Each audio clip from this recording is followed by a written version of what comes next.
fisika, kita juga harus tahu dong apa itu fisikanya itu sendiri. Fisika adalah ilmu yang membahas tentang segala hal, bagaimana semesta diciptakan dan bagaimana asalnya. Nah, alam semesta itu memang sudah begini, tapi hanya saja kita yang harus memahami dan meneliti apa maksud alam itu sendiri. Seperti Newton yang pertama kali menemukan hukum gravitasi yang asalnya dari apel yang jatuh dari pohonnya. Kenapa apel yang di atas pohon itu bisa jatuh ke tanah? Kenapa, Kak? Ya, itu hukum gravitasi. Nah, kalian tahu nggak? Di fisika itu terdapat beberapa jenis. Yang pertama, terdapat fisika klasik yang ditemukan oleh Isaac Newton. Fisika klasik inilah yang digunakan dalam kehidupan sehari-hari dan dipelajari di sekolah. Fisika klasik yang dimaksud diantaranya adalah hukum gerak, mekanika klasik, mekanika fluida, mekanika termodinamika, hukum gravitasi universal, optik, dan elektromagnetik. Wow. Nah, selanjutnya tuh terdapat fisika kuantum dan relativitas. Nah, fisika kuantum itu sendiri pertama kali ditemukan oleh Max Planck dan Erwin Schrödinger.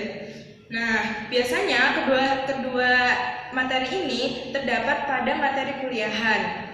Fisika kuantum itu gunanya apa sih? Fisika kuantum itu banyak sekali fungsinya. Salah satunya adalah dengan paham fisika kuantum, kita bisa memprediksi berita mana yang hoax. Contohnya nih, ada berita kalau 2200 itu terjadi kiamat gara-gara muncul black hole pada pusat Bima Sakti. Nah, dengan fisika kuantum kita bisa tahu, oh ini tuh benar apa enggak sih. Nah, oh iya, kalau kita paham fisika kuantum, kita pas lihat film kayak film Iron Man, Doctor Strange, Marvel. Nah, soalnya beberapa film itu tuh banyak mengandung fisikanya, jadi kita bisa memahami dan menghayati isi filmnya. Keren. Nah, sekarang kita bahas relativitas. Relativitas itu ditemukan oleh bapak sains kita. Siapa tuh? Siapa tuh, Kak? Ya, bapak sains kita itu Albert Einstein. Hal ini menyanggah teori Newton yang mengatakan bahwa dunia adalah objek yang saling tarik-menarik. Jika ini benar, lalu kenapa tata surya tidak berputar membentuk bulat, melainkan membentuk elips?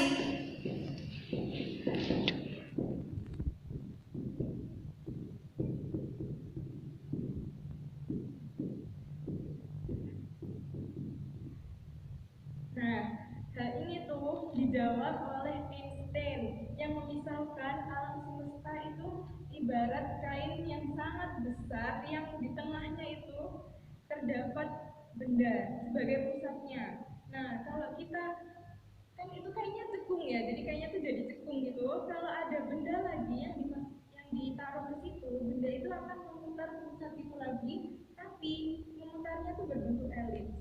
Oh, gitu ya, Kak. Nah, relativitas itu mempunyai dua teori, yaitu teori relativitas khusus dan teori relativitas umum. Teori relativitas khusus dibagi menjadi tiga, yaitu massa, kecepatan, dan waktu. Massa yang dimaksud pada teori ini adalah gravitasi bumi yang lebih besar menarik bulan yang memiliki gravitasi lebih rendah. Akibatnya, bulan berevolusi mengelilingi bumi. Yang kedua adalah kecepatan dan terakhir